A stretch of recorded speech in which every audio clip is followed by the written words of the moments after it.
I have always found fish markets as quaint little things, my dear. Even though the bounty of the sea no longer provides any sustenance that benefits me in any way, I do remember being rather fond of it when I was alive.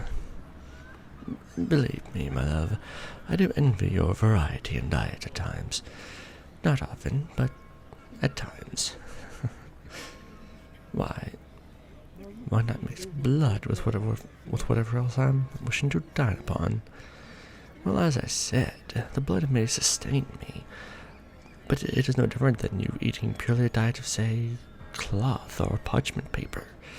Edible, yes, but not at all in any way healthy or beneficial to satisfy your hunger. Simply mixing any food item I desire with blood will produce the same effect, in the grand scheme of things. Yes, different blood types do have different tastes and flavors to us, but at a certain point there are only so many blood types before one simply runs out of variety. The vast array of culinary delights that humans get to partake in greatly dwarfs those of the vampire world, which has its pros and cons, of course. Spices and such can be added, of course, or mixed like a fine wine, but sometimes you desire the kind of feast that you can just sink your fangs into for more than just a drink. Alas, listen to me going on like some newborn. Forgive me, my dear. Is there something you would like to eat, my dear, before we head to our ship?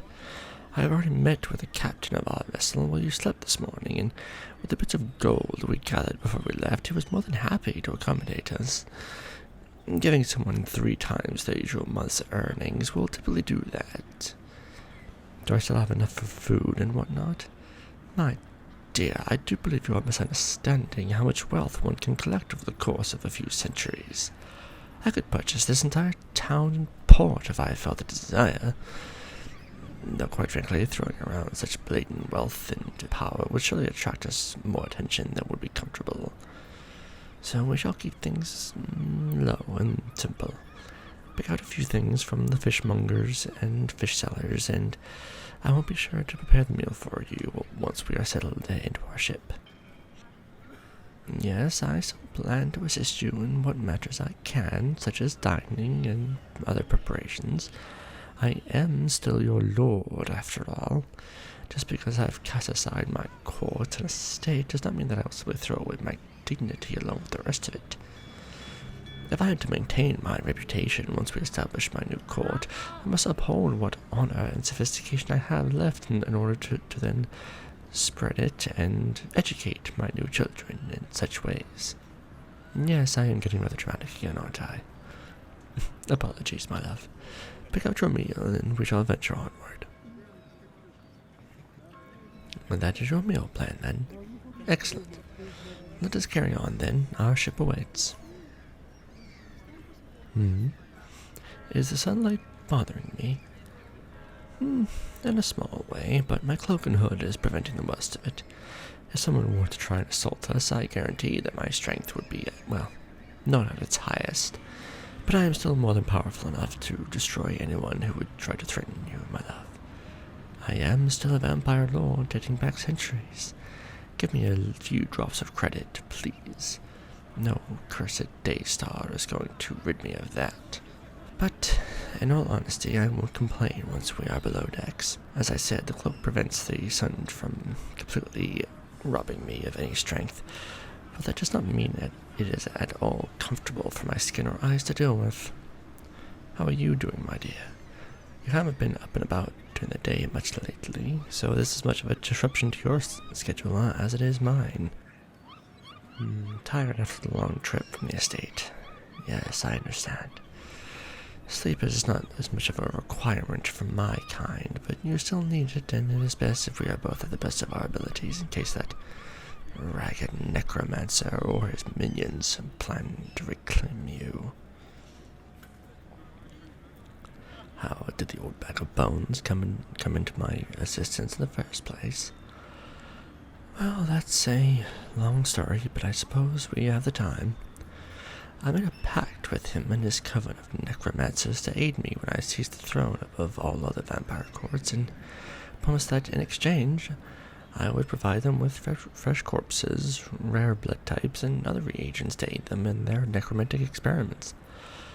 Considering my rule was always being contested by other malicious courts beneath me, vampire slayers, feral werewolves, and a whole other manner of malicious creatures, I never had any shortage of these resources to provide them. Corpses practically came walking to my door, you could say. When they came demanding the rarest material of all, the blood from the blood champions that I educated you on previously, it was something I simply did not have. Again, we have not seen a blood champion in the vampire realms in quite some time. By not having it, I risked losing their support and being overrun by whatever hostile party wished to take me at the time. So I searched through the bloodlines and histories of both human and vampire alike for someone who had possibly descended from the champion's lineage, and I was ultimately led to you, my love. The plan was simple: empower the traces of vampirism in your blood to help you awaken, and then harvest your blood and provide it to the necromancers. They did not inform me what they wished to do with such a potential, but I rarely investigated their work, much to my dismay. As you and I grew closer recently, I came to realize that I could not simply raise you up for slaughter like some piece of cattle and began weighing my options. Sacrifice my lordship, my court, and everything the necromancers have helped me build in exchange for your life and your life alone. Or trade the blood and soul of the only mortal to ever befriend me and care for me in exchange for another few centuries of bickering and politics among my fellow vampires. Considering we are currently now below the deck of an old sailing ship, I think my decision was obvious.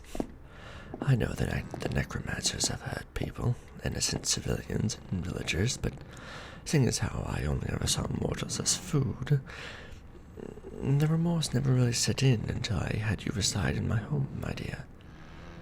When I looked at you, I saw and thought about how many loved ones and innocent lives that had been needlessly slaughtered by the Coven and their twisted schemes. Mankind are not free of sin, I won't deny that, but I did my best to only take what was needed as food from surrounding villages that were under my court's rule. Destroying the mortals for power was not something I would condone, even though the rest of the courts disagreed. I wonder if the lesser vampires conspired with the necromancers behind my back to make an demand I couldn't possibly meet, and end my rule that way by pulling the necromancer's support out from under me. So many possibilities, so many conspiracies, and so much treachery. We are all one people at the end of the night, and while we are one of the greatest powers on this planet, no one threatens us more than ourselves. It is almost as if the curse of vampirism brings along with it the most selfish, conniving traits of any being who contracts it. Perhaps my own blood champion lineage spared me some of that by diluting it with the human blood. Yes, my dear, I am all right. Just exhausted and fatigued from it all. Vampires could truly rule this world and bring all races into a new age that embraces both the night and day. Yet my kind are more focused on the throne itself, instead of what it stands for. In ancient times, vampires and humans lived as one society, offering strength, protection, and sustenance to members of both sides. Now vampires seem to only wish for complete and total domination, misunderstanding that we ourselves were all once human, and if we sacrifice that humanity, then we will become nothing better than just a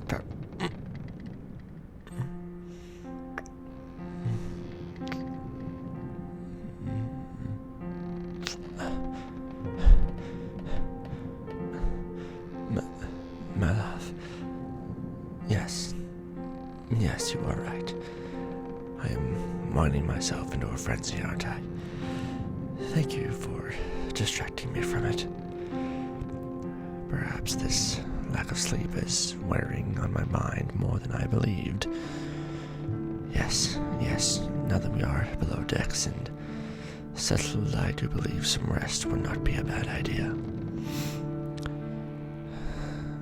I am truly sorry for dragging you into this madness, my dear, but together I promise that we shall do our best to have a fresh, new start in the West when this voyage is over.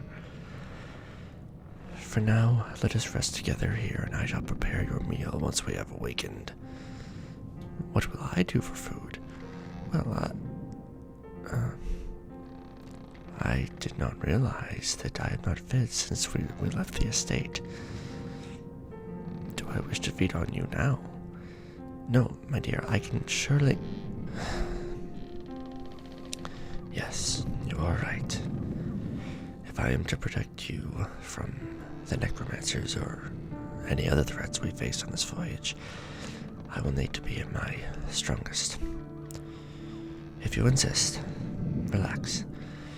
My fangs are sharp, but my venom will take away the pain almost immediately, and I only need a short feeding to sate myself for quite some time. Just relax, my dear. Relax.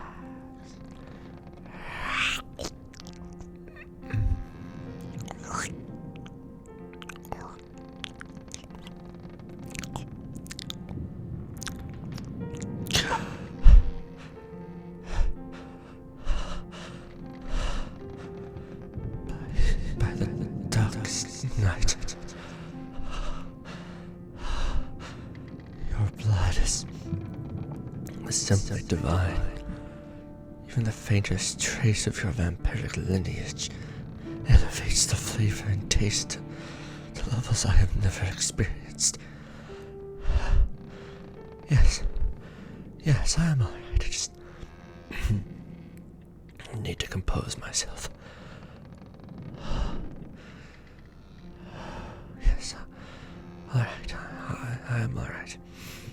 Now, let us rest, and in the morning, well, in the night, rather, I will tend to your meal, and we shall make further plans for when we arrive in the West.